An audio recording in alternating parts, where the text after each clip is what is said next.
नमस्कार, यह है कहानियों का अद्भुत संसार किस्सा कहानी और मैं मंजीत ठाकुर आपको सुना रहा हूं प्रेमचंद की कहानियां। आज सुनिए उनकी एक कहानी, दिल की रानी।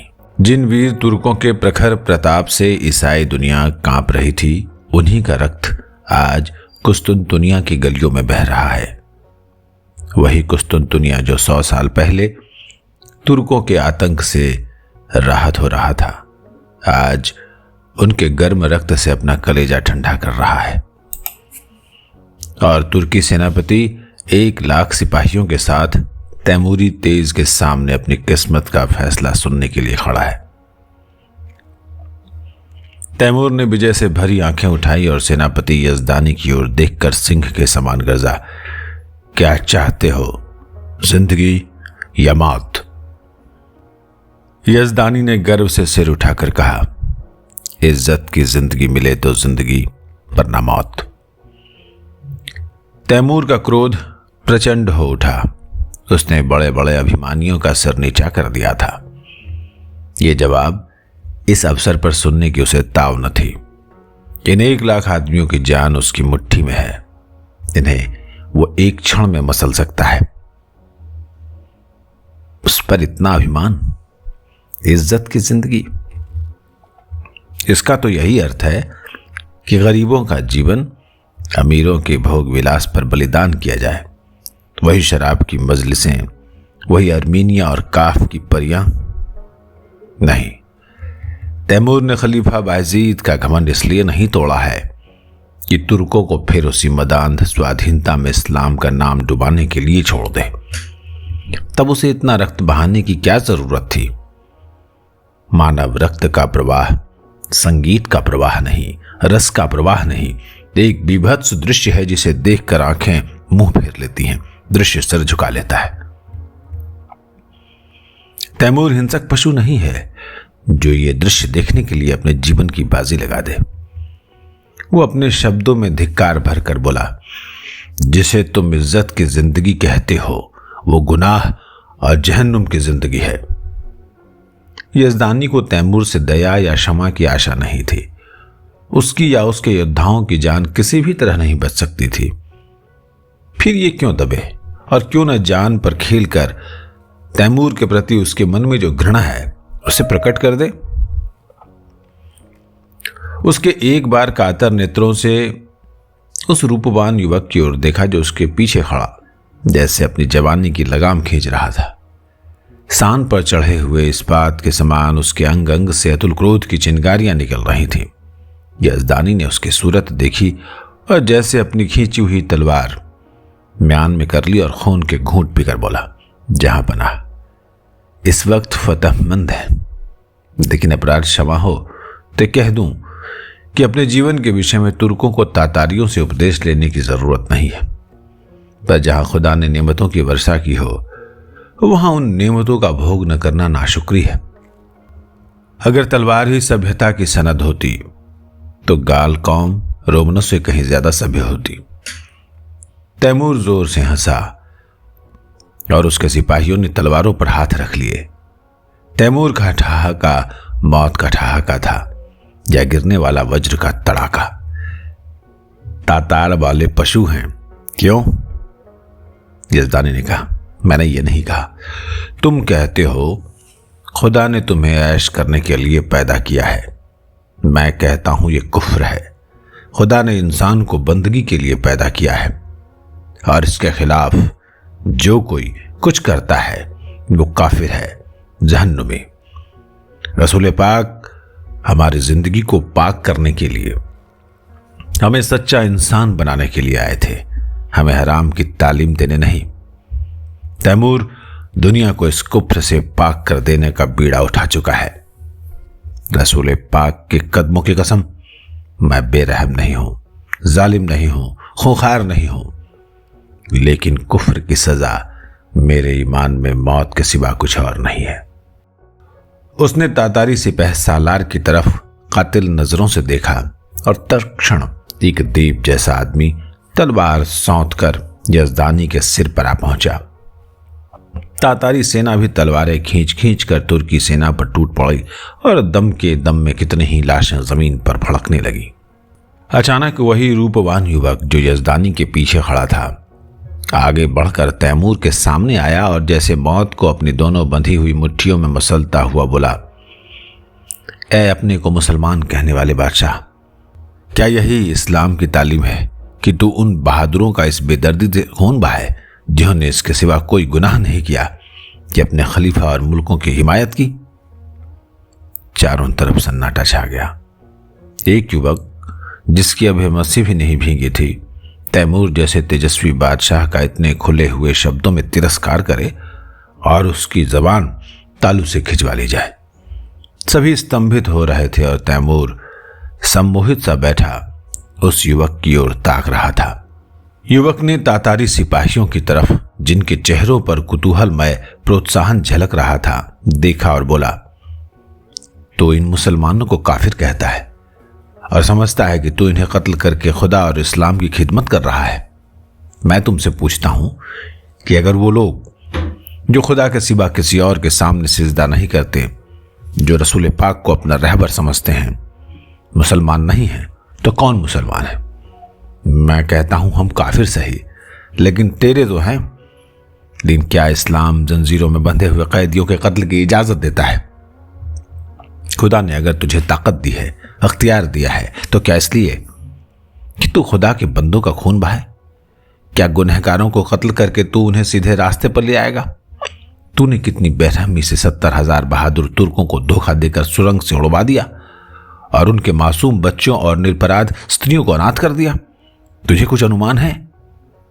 क्या यही कारनामे है जिन पर तू अपने मुसलमान होने का गर्व करता है? क्या ऐसे कत्ल, खून और बहते दरिया में अपने घोड़ों के सुम नहीं भिगोए हैं, बल्कि इस्लाम को जड़ से खोद कर फेंक दिया है? ये वीर तुर्कों का ही आत्मोत्सर्ग है जिसने यूरोप में इस्लाम की तौहीद फैलाई। आज सोफिया के गिरजे में तुझे अल्लाह अकबर की सदा सुनाई दे रही है। सारा यूरोप इस्लाम का स्वागत करने को तैयार है। क्या ये कारनामे इसी लायक हैं कि उनका ये इनाम मिले? इस ख्याल को दिल से निकाल दे कि तू खुरेजी से इस्लाम की खिदमत कर रहा है। एक दिन तुझे भी परवरदिगार के सामने कर्मों का जवाब देना पड़ेगा और तेरा कोई उज्र सुना नहीं जाएगा, क्योंकि अगर तुझ में अब भी नेक और बद की कमीज बाकी है तो अपने दिल से पूछ, तूने यह जिहाद खुदा की राह में किया था या अपनी हवस के लिए? मैं जानता हूं तुझे जो जवाब मिलेगा उससे तुम्हारी गर्दन शर्म से झुक जाएगी। खलीफा अभी सिर झुकाए ही था कि यजदानी ने कांपते हुए शब्दों में अर्ज किया, जहांपना, ये गुलाम का लड़का है, इसके दिमाग में कुछ फितूर है। हुजूर इसकी गुस्ताखियों को माफ करें, मैं इसकी सजा झेलने को तैयार हूं। तैमूर उस युवक के चेहरे की तरफ स्थिर नेत्रों से देख रहा था। आज जिंदगी में पहली बार उसे निर्भीक शब्दों को सुनने का अवसर मिला था। उसके सामने बड़े बड़े सेनापतियों, मंत्रियों और बादशाहों की जबान नहीं खुलती थी। वो जो कुछ कहता था वही कानून था, किसी को उसमें चू करने की ताकत न थी। खुशामदों ने उसकी अहन मान्यता को आसमान पर चढ़ा दिया था। उसे विश्वास हो गया था कि खुदा ने इस्लाम को जगाने और सुधारने के लिए ही उसे दुनिया में भेजा है। उसने पैगंबरी का दावा तो नहीं किया, लेकिन उसके मन में यह भावना दृढ़ हो गई थी। इसलिए आज जब एक युवक ने प्राणों का मोह छोड़कर उसकी कीर्ति का पर्दा खोल दिया तो जैसे उसकी चेतना जाग उठी। उसके मन में क्रोध और हिंसा की जगह श्रद्धा का उदय हुआ। उसकी आंखों का एक इशारा इस युवक की जिंदगी का चिराग गुल कर सकता था।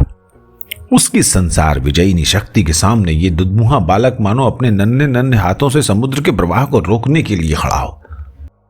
कितना हास्यास्पद साहस था उसका, साथ ही कितने आत्मविश्वास से भरा हुआ। तैमूर को ऐसा जान पड़ा कि इस निहत्थे बालक के सामने वो कितना निर्बल है। मनुष्य में ऐसे साहस का एक ही स्रोत हो सकता है और वो सत्य पर उसका अटल विश्वास है। उसकी आत्मा दौड़कर उस युवक के दामन में चिपट जाने के लिए अधीर हो गई। वो दार्शनिक नहीं था जो सत्य में शंका करता है। वो एक सरल सैनिक था जो असत्य को भी विश्वास के साथ सत्य बना देता है। यजदानी ने उसी स्वर में कहा, जहां पनाह, इसकी बदजमानी का ख्याल न फरमाए। तैमूर ने तुरंत तख्त से उठकर यजदानी को गले से लगा लिया और बोला, काश ऐसे गुस्ताखियों और बदजबानियों के सुनने से पहले इत्तेफाक होता तो आज इतने बेगुनाहों का खून मेरी गर्दन पर ना होता। मुझे इस जवान में किसी फरिश्ते की रूह का जलवा नजर आता है जो मुझ जैसे गुमराहों को सच्चा रास्ता दिखाने के लिए भेजी गई है। मेरे दोस्त, तुम खुश नसीब हो कि ऐसे फरिश्ते सिफत बेटे के बाप हो। क्या मैं उसका नाम पूछ सकता हूं? यजदानी पहले आतश परस्त था, पीछे मुसलमान हो गया था, पर अभी तक कभी कभी उसके मन में आशंकाएं उठती रहती थीं कि उसने क्यों इस्लाम कबूल किया। जो कैदी फांसी के तख्ते पर खड़ा सूखा जा रहा था कि एक क्षण में रस्सी उसकी गर्दन में पड़ेगी और वो लटकता रह जाएगा, उसे जैसे किसी फरिश्ते ने गोद में ले लिया। वो गदगद कंठ से बोला, उसे हबीब कहते हैं। तैमूर ने युवक के सामने जाकर उसका हाथ पकड़ लिया और उसे आंखों से लगाता हुआ बोला, मेरे जबान दोस्त, तुम सचमुच खुदा के हबीब हो। मैं वो गुनहगार हूं जिसने अपनी जहालत में हमेशा अपने गुनाहों को सवाब समझा, इसलिए कि मुझसे कहा जाता था कि तेरी जात बेऐब है। आज मुझे ये मालूम हुआ कि मेरे हाथों इस्लाम को कितना नुकसान पहुंचा है। आज से मैं तुम्हारा ही दामन पकड़ता हूं। तुम ही मेरे खिज्र, तुम ही मेरे रहनुमा हो। मुझे यकीन हो गया कि तुम्हारे ही वसीले से मैं खुदा की दरगाह तक पहुंच सकता हूं। ये कहते हुए उसने युवक के चेहरे पर नजर डाली तो उस पर शर्म की लाली छिपी हुई थी। उस कठोरता की जगह मधुर संकोच झलक रहा था। युवक ने सिर झुकाकर कहा, यह हुजूर की कदरदानी है, वरना मेरी क्या हस्ती है। तैमूर ने उसे खींचकर अपनी बगल के तख्त पर बिठा दिया और अपने सेनापति को हुक्म दिया कि सारे तुर्क कैदी छोड़ दिए जाएं, उनके हथियार वापस कर दिए जाएं और जो माल लूटा गया है वो सिपाहियों में बराबर बांट दिया जाए। वजीर तो इधर हुक्म की तामील करने लगा, उधर तैमूर हबीब का हाथ पकड़े हुए अपने खेमे में गया और दोनों मेहमानों की दावत का प्रबंध करने लगा। और जब भोजन समाप्त हो गया तो उसने अपनी जिंदगी की सारी कहानी रो रो कर कह सुनाई, जो आदि से अंत तक मिश्रित पशुता और बर्बरता के कृत्यों से भरी हुई थी। और उसने ये सब कुछ इस भ्रम में किया कि वो ईश्वरीय आदेश का पालन कर रहा है, वो खुदा को कौन मुंह दिखाएगा। रोते रोते उसकी हिचकियां बंध गई। अंत में उसने हबीब से कहा, मेरे जवान दोस्त, अब मेरा बेड़ा आप ही पार लगा सकते हैं। आपने राह दिखाई है तो मंजिल पर पहुंचाइए। मेरी बादशाहत को अब आप ही संभाल सकते हैं। मुझे अब मालूम हो गया है कि मैं उसे तबाही के रास्ते पर लिए जा रहा था। मेरी आपसे यही अल्तमास है कि आप उसकी वजारत कबूल करें। देखिए, खुदा के लिए इनकार न कीजिएगा, वरना मैं कहीं का नहीं रहूंगा। यजदानी ने अर्ज की, हुजूर, इतनी कदरदानी फरमाते हैं तो आपकी इनायत है, लेकिन अभी इस लड़के की उम्र ही क्या है? वजारत की खिदमत क्या ये अंजाम दे सकेगा? अभी तो इसकी तालीम के दिन है। इधर से इनकार होता रहा, उधर तैमूर आग्रह करता रहा। यजदानी इनकार तो कर रहे थे पर छाती फूली जा रही थी। मूसा आग लेने गए थे, पैगंबरी मिल गई। कहां मौत के मुंह में जा रहे थे, वजारत मिल गई। लेकिन एक शंका यह भी थी कि ऐसे अस्थिर चित्त का क्या ठिकाना। आज खुश हुए, वजारत देने को तैयार है, कल नाराज हो गए तो जान की खैरियत नहीं। उन्हें हबीब की लियाकत पर भरोसा था, फिर भी जी डरता था कि वीराने देश में न जाने कैसी पड़े कैसी ना पड़े। दरबारियों में षड्यंत्र होते ही रहते हैं। हबीब नेक है, समझदार है, अवसर पहचानता है, लेकिन वो तजर्बा कहां से लाएगा जो उम्र से ही आता है। उन्होंने इस प्रश्न पर विचार करने के लिए एक दिन की मोहलत मांगी और रुखसत हुए। हबीब यजदानी का लड़का नहीं, लड़की थी। उसका नाम उम्मतुल हबीब था। जिस वक्त यजदानी और उसकी पत्नी मुसलमान हुए तो लड़की की कुल उम्र 12 साल की थी, पर प्रकृति ने उसे बुद्धि और प्रतिभा के साथ विचार स्वातंत्र भी प्रदान किया था। जब तक वो सत्य असत्य की परीक्षा न कर लेती, कोई बात स्वीकार नहीं करती। माँ बाप के धर्म परिवर्तन से उसे अशांति तो ही, पर जब तक इस्लाम की दीक्षा न ले सकती थी। माँ बाप भी उस पर किसी तरह का दबाव नहीं डालना चाहते थे। उन्हें जैसे अपने धर्म को बदल देने का अधिकार है, वैसे ही उस लड़की को अपने धर्म पर बने रहने का भी अधिकार है। लड़की को संतोष हुआ, लेकिन उसने इस्लाम और जरथुस्ट्र धर्म दोनों का ही तुलनात्मक अध्ययन प्रारंभ किया और पूरे 2 साल के अन्वेषण और परीक्षण के बाद उसने भी इस्लाम की दीक्षा ले ली। माता पिता फूले न समाये। लड़की उनके दबाव से मुसलमान नहीं हुई थी, बल्कि स्वेच्छा से, स्वाध्याय से और ईमान से हुई थी। 2 साल तक उन्हें जो शंका घेरे रहती थी वो मिट गई। यज़दानी के कोई पुत्र नहीं था और उस युग में, जबकि आदमी की तलवार ही उसकी सबसे बड़ी अदालत थी, पुत्र का नहीं रहना संसार का सबसे बड़ा दुर्भाग्य था। यज़दानी बेटे का अरमान बेटी से पूरा करने लगा। लड़कों की ही भांति उसकी शिक्षा दीक्षा होने लगी।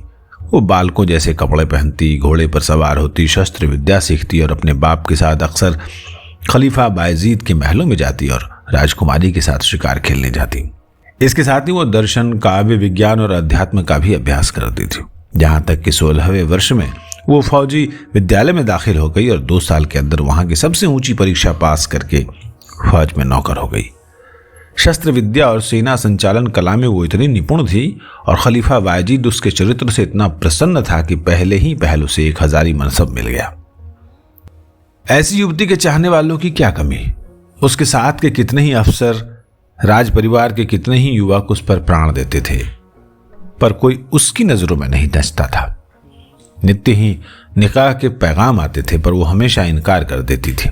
वैवाहिक जीवन से ही उसे और रुचि थी कि युवतियां कितने अरमानों से ब्याह कर लाई जाती हैं, फिर कितने निरादर से महलों में बंद कर दी जाती हैं। उनका भाग्य पुरुषों की दया के अधीन होता है। अक्सर ऊंचे घरानों की महिलाओं से उसको मिलने जुलने का अवसर मिलता था। उनके मुख से उनकी करुण कथा सुनकर वो वैवाहिक पराधीनता से और अधिक घृणा करने लगती थी और यज़दानी उसकी स्वाधीनता में बिल्कुल बाधा नहीं देता था। लड़की स्वाधीन है, उसकी इच्छा हो विवाह करे, कुंवारी रहे, वो अपनी अपनी मुख्तार है। उसके पास पैगाम आती तो वो साफ जवाब दे देता कि मैं इस बारे में कुछ नहीं जानता, इसका फैसला वही करेगी। हालांकि एक युवती का पुरुष वेश में रहना, युवकों से मिलने जुलने समाज में आलोचना का विषय तो था, पर यज़दानी और उसकी स्त्री दोनों ही को उसके सतीत्व पर विश्वास था। हबीब के व्यवहार और आचार में उन्हें ऐसी कोई बात नजर नहीं आती थी जिससे उन्हें किसी तरह की शंका होती। यौवन की आंधी और लालसाओं के तूफान में वो 24 वर्षों की बीरबाला अपने हृदय की संपत्ति लिए अटल और अजेय खड़ी थी, मानो सभी युवक उसके सगे भाई हों। कुस्तुन दुनिया में कितनी खुशियां मनाई गई, हबीब का कितना सम्मान और स्वागत हुआ, उसे कितनी बधाइयां मिली, यह सब लिखने की बात नहीं। शहर तबाह हुआ जाता था। संभव था आज उसके महलों और बाजारों से आग की लपटें निकलती होती। राज्य और नगर को उस कल्पनातीत विपत्ति से बचाने वाला आदमी कितने आदर, प्रेम, श्रद्धा और उल्लास का पात्र होगा, इसकी तो कल्पना भी नहीं की जा सकती। उस पर कितने फूलों और कितने लाल जवाहरों की वर्षा हुई, इसका अनुमान तो कोई कवि ही कर सकता है। और नगर की महिलाएं हृदय के अक्षय भंडार से आशीषें निकाल निकाल कर उस पर लुटाती थीं और गर्व से फूली हुई उसका मुंह निहार कर अपने को धन्य मानती थी। उसने देवियों का मस्तक ऊंचा कर दिया। रात को तैमूर के प्रस्ताव पर विचार होने लगा। सामने गद्देदार कुर्सी पर यज़दानी था, सौम्य, विशाल और तेजस्वी। उसकी दाहिनी तरफ उसकी पत्नी थी, ईरानी लिबास में, आंखों में दया और विश्वास की ज्योति भरे हुए। बाईं तरफ उम्मतुल हबीब थी, जो इस वक्त रमणी वेश में मोहिनी बनी हुई थी, ब्रह्मचर्य के तेज से दीप्त। यज़दानी ने प्रस्ताव का विरोध करते हुए कहा कि मैं अपनी तरफ से कुछ नहीं कहना चाहता, लेकिन यदि मुझे सलाह दें एक अधिकार है, तो मैं साफ कहता हूं कि तुम्हें इस प्रस्ताव को कभी स्वीकार नहीं करना चाहिए। तैमूर से ये बात बहुत दिन तक छिपी नहीं रह सकती कि तुम क्या हो। उस वक्त क्या परिस्थिति होगी मैं नहीं कहता, और यहां इस विषय में कुछ टिकाएं होंगी वो तुम मुझसे ज्यादा जानती हो। यहां मैं मौजूद था और कुत्सा को मुंह नहीं खोलने देता था, पर वहां तुम अकेली रहोगी और 4 लोग 4 तरह की बातें करने का, आरोप लगाने का अवसर मिलता रहेगा।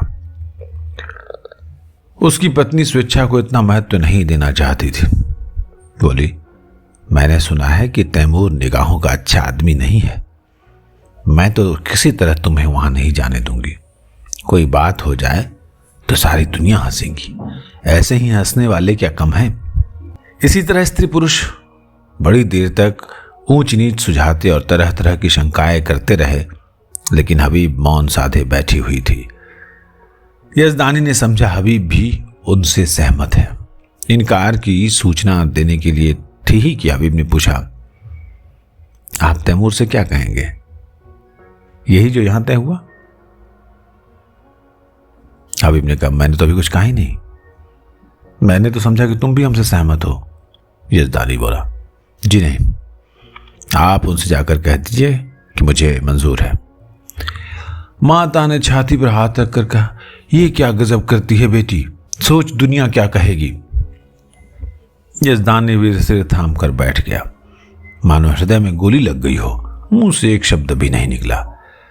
हबीब त्योरियों पर बल डालकर बोली, अम्मी जान, मैं आपके हुक्म से जौ भर भी मुंह नहीं फेरना चाहती। आपको पूरा अख्तियार है कि मुझे जाने दें या मना कर दें, लेकिन खल्क की खिदमत का ऐसा मौका शायद मुझे जिंदगी में दोबारा नहीं मिलेगा। इस मौके को हाथ से खो देने का अफसोस मुझे उम्र भर रहेगा। मुझे यकीन है कि अमीन तैमूर को मैं अपनी दियानत, बेगर्जी और सच्ची वफादारी से इंसान बना सकती हूँ, और शायद उसके हाथों खुदा के बंदों का खून इतनी कसरत से न बहे। वो दिलेर है मगर बेरहम नहीं। कोई दिलेर आदमी बेरहम नहीं हो सकता। उसने अब तक जो कुछ किया है मजहब के अंधे जोश में किया है। आज खुदा ने मुझे वो मौका दिया है कि मैं उसे दिखा दूं कि मजहब खिदमत का नाम है, लूट और कत्ल का नहीं। अपने बारे में मुझे मुतलक अंदेशा नहीं है। मैं अपनी हिफाजत अपने आप कर सकती हूँ। मुझे दावा है कि उसने फर्ज को नेक नियति से अदा करके मैं दुश्मनों की ज़बान भी बंद कर सकती हूँ। और मान लीजिए मुझे नाकामी भी हो तो क्या सच्चाई और हक के लिए कुर्बान हो जाना जिंदगी की सबसे शानदार फतेह नहीं है? अब तक मैंने जिस उसूल पर जिंदगी बसर की है उससे मुझे धोखा नहीं दिया। उसी के फैज़ से आज मुझे यह दर्जा हासिल हुआ है कि मैं बड़ों बड़ों के लिए जिंदगी का ख्वाब है। मेरे आजमाए हुए दोस्त मुझे कभी धोखा नहीं दे सकते। तैमूर पर मेरी हकीकत खुल भी जाए तो क्या खौफ, मेरी तलवार मेरी हिफाजत कर सकती है। शादी पर मेरे ख्याल आपको मालूम है।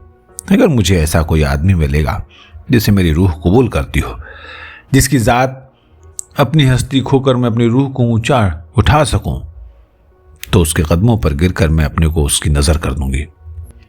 यजदानी ने खुश होकर बेटी को गले लगा लिया। उसकी स्त्री इतनी जल्द आश्वस्त न हो सकी। वो किसी तरह बेटी को अकेला नहीं छोड़ेगी, वो उसके साथ जाएगी। कई महीने गुजर गए। युवक हबीब तैमूर का वजीर है, लेकिन वास्तव में वही बादशाह है। तैमूर उसी की आंखों से देखता है, उसी के कानों से सुनता है और उसी की अक्ल से सोचता है। वो चाहता है कि हबीब आठों पहर उसके पास रहे। उसके सामीप्य में उसे स्वर्ग जैसा सुख मिलता है। समरकंद में एक प्राणी भी ऐसा नहीं जो उससे जलता हो। उसके बर्ताव ने सभी को मुग्ध कर दिया है, क्योंकि वो इंसाफ से जौ भर भी कदम नहीं हटाता। जो लोग उसके हाथों चलती हुई न्याय की चक्की में पिस जाते हैं, वे भी उससे सद्भाव ही रखते हैं, क्योंकि वो न्याय को जरूरत से ज्यादा कटु नहीं होने देता। संध्या हो गई थी। राज्य कर्मचारी जा चुके थे। क्षमादान में मोम की बत्तियां जल रही थी। अगर की सुगंध से सारा दीवान खाना महक रहा था। हबीब उठने को ही था कि चौबदार ने खबर दी, हुजूर जहांपनाह तशरीफ ला रहे हैं। हबीब इस खबर से कुछ प्रसन्न नहीं हुआ। अन्य मंत्रियों की भांति वो तैमूर की सोहबत का भूखा नहीं है। वो हमेशा तैमूर से दूर रहने की चेष्टा करता है।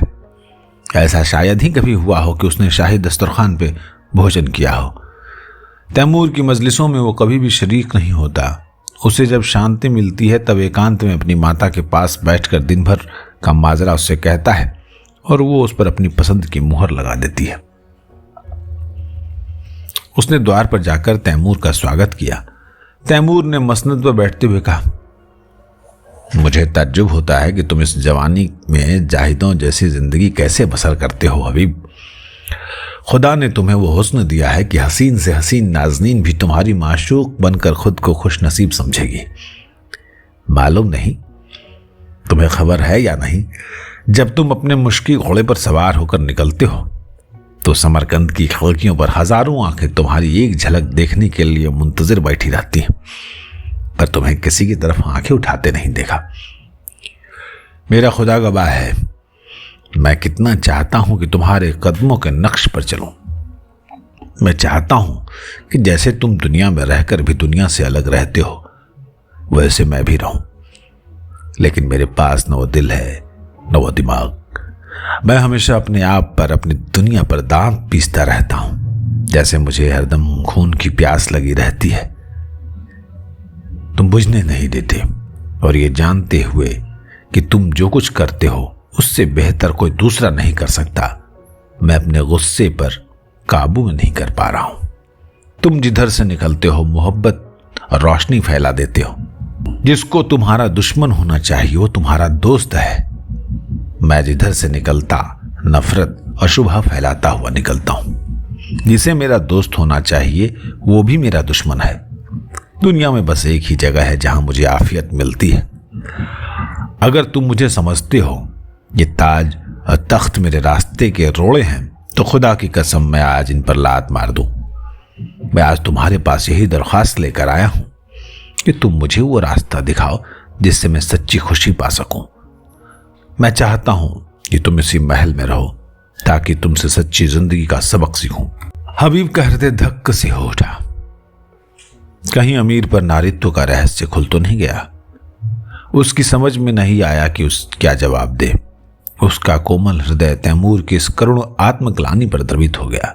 जिसके नाम से दुनिया कांपती है वो उसके सामने एक दयनीय प्रार्थी बना हुआ उसके प्रकाश की भिक्षा मांग रहा है। तैमूर की उस कठोर विकृत शुष्क हिंसात्मक मुद्रा में उसे एक स्निग्ध मधुर ज्योति दिखाई दी, मानो उसका जागृत विवेक भीतर से झांक रहा हो। उसे अपना जीवन, जिसमें ऊपर की स्फूर्ति ही नहीं रही थी, इस विफल उद्योग के सामने तुच्छ जान पड़ा। उसने मुग्ध कंठ से कहा, हुजूर, इस गुलाम की इतनी कद्र करते हैं, ये मेरी खुशनसीबी है, लेकिन मेरा शाही महल में रहना मुनासिब नहीं। तैमूर ने पूछा, क्यों?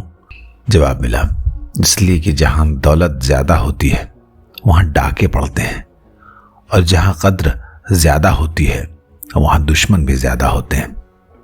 तैमूर बोला, तुम्हारा भी कोई दुश्मन हो सकता है? हबीब ने कहा, मैं खुद अपना दुश्मन हो जाऊंगा। आदमी का सबसे बड़ा दुश्मन उसका गुरूर है। तैमूर को तो जैसे रत्न मिल गया, उसमें अपनी मन में संतुष्टि का अभाव हुआ। आदमी का सबसे बड़ा दुश्मन गुरूर है। इस वाक्य को मन ही मन दोहराकर उसने कहा, तुम मेरे काबू में कभी नहीं आओगे हबीब। तुम वो परिंदे हो जो आसमान में ही उड़ सकता है। उसे सोने के पिंजड़े में भी रखना चाहो तो फड़फड़ाता रहेगा। खैर, खुदा हाफिज। वो तुरंत अपने महल की ओर चला, मानो उस रत्न को सुरक्षित स्थान में रख देना चाहता हो। यह वाक्य उसने पहली बार नहीं सुना था, पर आज इससे जो ज्ञान, जो आदेश, जो सत्प्रेरणा उसे मिली, उसे पहले कभी नहीं मिली थी। इस्तखर के इलाके से बगावत की खबर आई है। हबीब को शंका है कि तैमूर वहां पहुंचकर कहीं कत्लेआम न कर दे। वो शांतिमय उपायों से इस विद्रोह को ठंडा करके तैमूर को दिखाना चाहता है कि सद्भावना में कितनी शक्ति है। तैमूर उसे इस मुहिम पर नहीं भेजना चाहता, लेकिन हबीब के आग्रह के सामने बेबस है। हबीब को जब कोई और युक्ति नहीं सूझी तो उसने कहा, गुलाम के रहते हुए हुजूर अपनी जान खतरे में डालें, यह नहीं हो सकता। तैमूर मुस्कुराया, मेरी जान की तुम्हारे जान के मुकाबले में कोई हकीकत नहीं है हबीब। फिर मैंने तो कभी भी जान की परवाह नहीं की। मैंने दुनिया में कत्ल और लूट के सिवा क्या यादगार छोड़ी है। मेरे मर जाने पर दुनिया हमेशा मेरे नाम को रोएगी, यकीन मानो।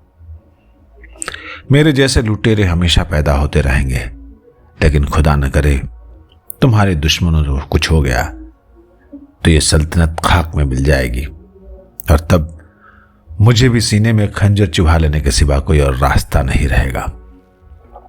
मैं नहीं कह सकता हबीब कि मैंने तुमसे कितना पाया। काश 10-5 साल पहले तुम मुझे मिल जाते तो तैमूर तवारीख में इतना रूसियाह नहीं होता। आज जरूरत पड़े तो मैं अपने जैसे 100 तैमूरों को तुम्हारे ऊपर निसार कर दूं। यही समझ लो कि मेरी रूह को अपने साथ लिए जा रहे हो। आज मैं तुमसे कहता हूं हबीब कि मुझे तुमसे इश्क है। इसे मैं अब जान पाया हूं, मगर इसमें क्या बुराई है कि मैं भी तुम्हारे साथ चलूं? हबीब ने धड़कते हुए हृदय से कहा, अगर मैं आपकी जरूरत समझूंगा तो इत्तला दूंगा। तैमूर ने दाढ़ी पर हाथ रखकर कहा, तुम्हारी मर्जी, लेकिन रोजाना कासिद भेजते रहना, वरना शायद मैं बेचैन होकर चला जाऊं। तैमूर ने कितनी मोहब्बत से हबीब के सफर की तैयारियां की, तरह तरह के आराम और तकल्लुफी की चीजें उसके लिए जमा की। उसको हिस्तान में ये चीजें कहाँ मिलेंगी?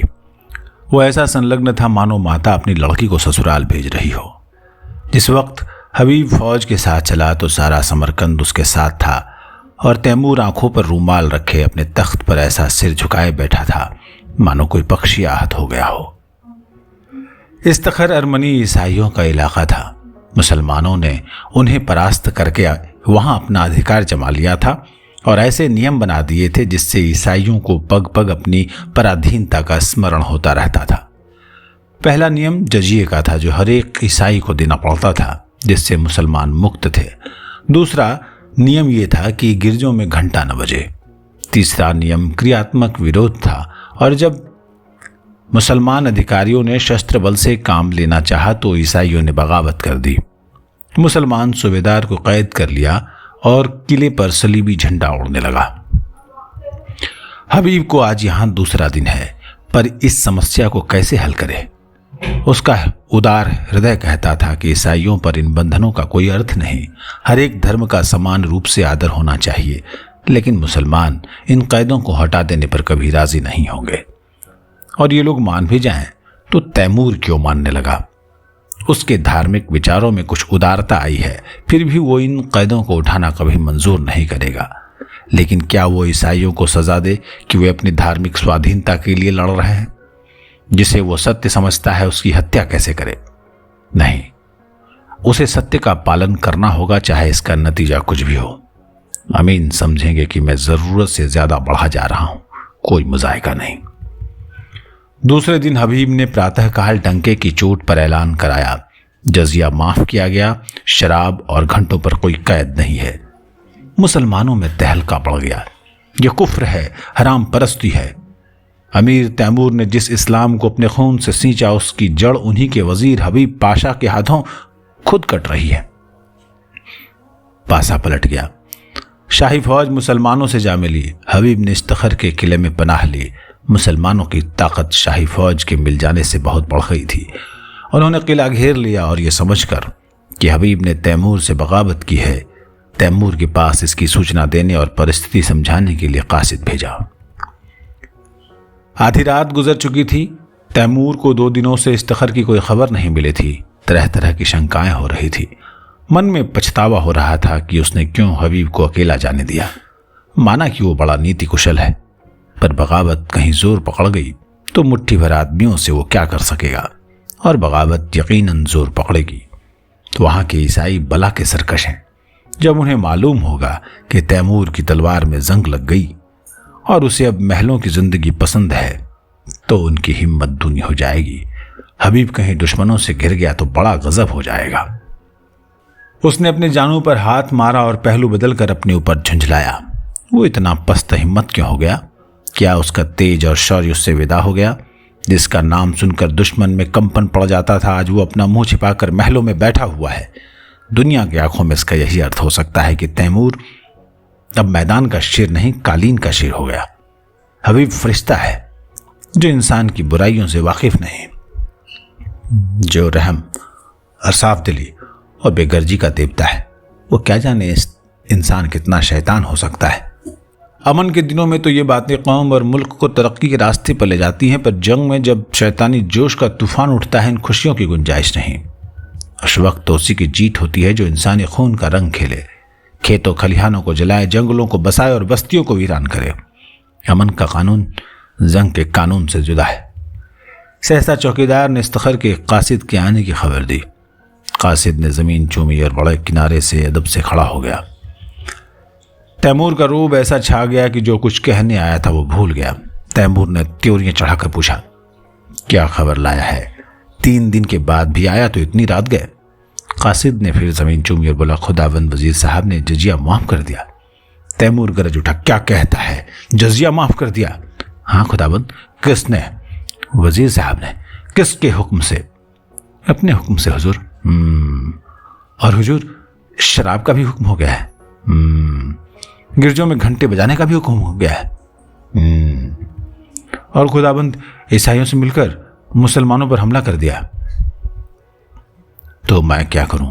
हुजूर, हमारे मालिक हैं, अगर हमारी कुछ मदद नहीं हुई तो वहां एक मुसलमान भी जिंदा नहीं बचेगा। हबीब पाशा इस वक्त कहां है? इस घर के किले में हुजूर। और मुसलमान क्या कर रहे हैं? हमने ईसाइयों को किले में घेर लिया है। और उन्हीं के साथ हबीब को भी? हाँ हुजूर, वो हुजूर से बागी हो गए। और इसलिए मेरे वफादार इस्लाम के खादिमों ने उन्हें कैद कर रखा है। मुमकिन है मेरे पहुंचते पहुंचते उन्हें कत्ल भी कर दें। बदजात, दूर हो जा मेरे सामने से। मुसलमान समझते हैं कि हबीब मेरा नौकर है और मैं उसका आका हूं। यह गलत है, झूठ है। इस सल्तनत का मालिक हबीब है, तैमूर उसका अदना गुलाम। उसके फैसले में तैमूर दस्तंदाजी नहीं कर सकता। बेशक जजिया मुआफ होना चाहिए। मुझे मजाज नहीं कि दूसरे मजहब वालों से उसके ईमान का तावान लूं। कोई मजाज नहीं है। अगर मस्जिद में अजान होती है तो कलीसा में घंटा क्यों बजे? घंटे की आवाज में कुफ्र नहीं है। काफिर वो है जो दूसरों का हक छीन ले, गरीबों को सताए, दगाबाज हो, खुदगर्ज हो। काफिर वो नहीं जो मिट्टी या पत्थर के एक टुकड़े में खुदा का नूर देखता हो, जो नदियों और पहाड़ों में, दरख्तों और झाड़ियों में खुदा का जलवा पाता हो।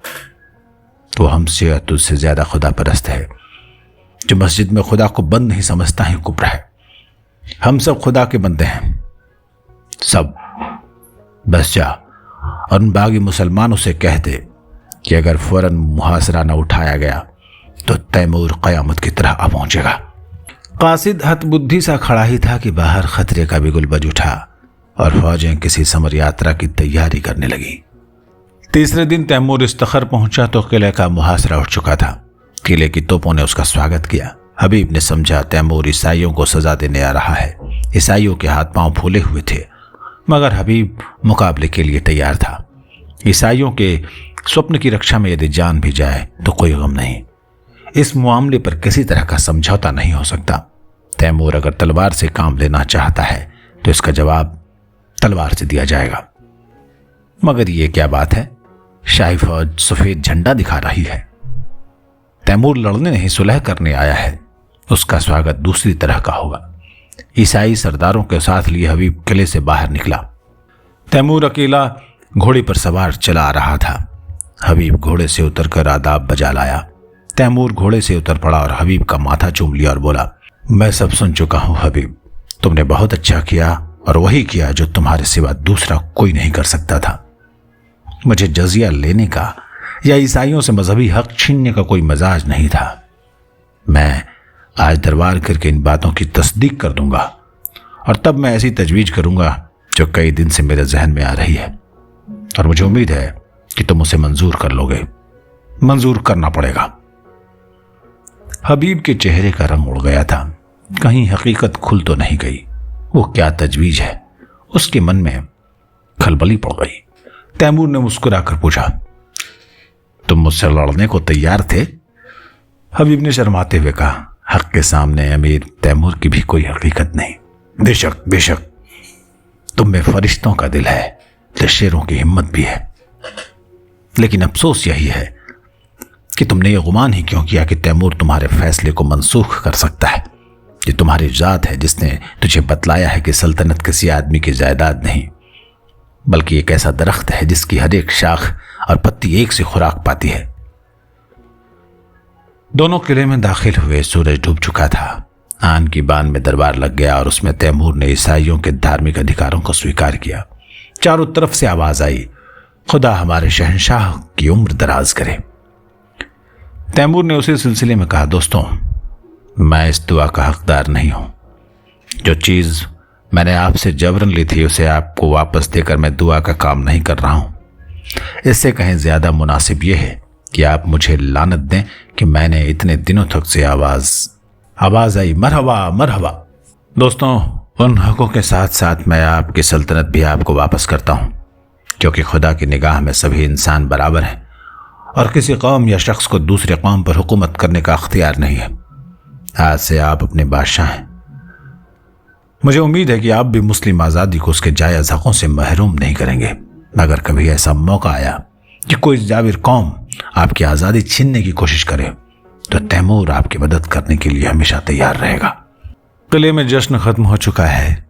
उमरा और हुक्काम रुखसत हो चुके हैं। दीवाने खास में सिर्फ तैमूर और हबीब रह गए हैं। हबीब के मुख पर आज स्मित हास्य की वो छटा है जो सदैव गंभीरता के नीचे दबी रहती थी। आज उसके कपोलों पर जो लाली, आंखों में जो नशा, अंगों में जो चंचलता है, वो और कभी नजर नहीं आई थी। वो कई बार तैमूर से शोखियां कर चुका है, कई बार हंसी कर चुका है। उसकी युवती चेतना पद और अधिकार को भूल कर चहकती फिरती है। सहसा तैमूर ने कहा, हबीब, मैंने आज तक तुम्हारी हर एक बात मानी है। अब मैं तुझसे ये तजवीज करता हूं, जिसका मैंने जिक्र किया था उसे तुम्हें कबूल करना पड़ेगा। हबीब ने धड़कते हुए हृदय से सिर झुकाकर कहा, फरमाइए। पहले वायदा करो कि तुम कबूल करोगे। मैं तो आपका गुलाम हूं। नहीं, तुम मेरे मालिक हो, मेरी जिंदगी की रोशनी हो। तुमसे मैंने जितना फैज पाया है उसका अंदाजा नहीं कर सकता। मैंने अब तक सल्तनत को अपनी जिंदगी की सबसे प्यारी चीज समझा था। इसके लिए मैंने वो सब कुछ किया जो मुझे नहीं करना चाहिए था। अपनों के खून से भी इन हाथों को दागदार किया, गैरों के खून से भी। मेरा काम अब खत्म हो चुका है। मैंने बुनियाद जमा दी। इस पर महल बनाना तुम्हारा काम है। मेरी यही इल्तिजा है कि आज से तुम इस बादशाहत के अमीन हो जाओ, मेरी जिंदगी में भी और मरने के बाद भी। हबीब ने आकाश में उड़ते हुए कहा, इतना बड़ा बोझ मेरे कंधे इतने मजबूत नहीं है। तैमूर ने दीन आग्रह के सुर में कहा, नहीं मेरे प्यारे दोस्त, मेरी ये इल्तिजा माननी पड़ेगी। हबीब की आंखों में हंसी थी, अधरों पर संकोच। उसने आहिस्ता से कहा, मंजूर है। तैमूर ने प्रफुल्लित स्वर में कहा, खुदा तुम्हें सलामत रखे। लेकिन अगर यह आपको मालूम हो जाए कि हबीब एक कच्ची अकल की कुंवारी बालिका है तो मेरी बादशाहत के साथ मेरे दिल की भी रानी हो जाएगी। आपको बिल्कुल ताज्जुब नहीं हुआ? नहीं हुआ, क्योंकि मैं जानता था। कब से? जब तुमने पहली बार अपने जालिम आंखों से मुझे देखा। मगर आपने खूब छिपाया, तुम्हें ने सिखाया। तैमूर ने कहा, शायद मेरे सिवाय यहां यह बात किसी को नहीं मालूम। हबीब ने कहा, आपने कैसे पहचान लिया? तैमूर ने मतवाली आंखों से देखकर कहा, यह नहीं बताऊंगा। यही हबीब तैमूर की बेगम हमीदा के नाम से मशहूर है। अभी आप सुन रहे थे प्रेमचंद की लिखी कहानी दिल की रानी। शीर्षक से तो आपको इस कहानी के जो मजमून है उसका पता नहीं चला होगा, लेकिन प्रेमचंद की कहानी कमाल की कहानी है। अगर ये कहानी अच्छी लगी हो तो कमेंट में बताएं, शेयर करें। अच्छा साहित्य जो है, किस्सा कहानी आपको पहुंचाने की कोशिश कर रहा है। प्रेमचंद की लगभग सारी कहानियां हम पढ़ करके आप तक पहुंचा रहे हैं। सुनिए, सुनाइए, लाइक कीजिए, सब्सक्राइब कीजिए। आपके सब्सक्रिप्शन से हमारा जो है उत्साह बढ़ता है। आवाज़ आप सुन रहे थे मंजीत ठाकुर की। नमस्कार।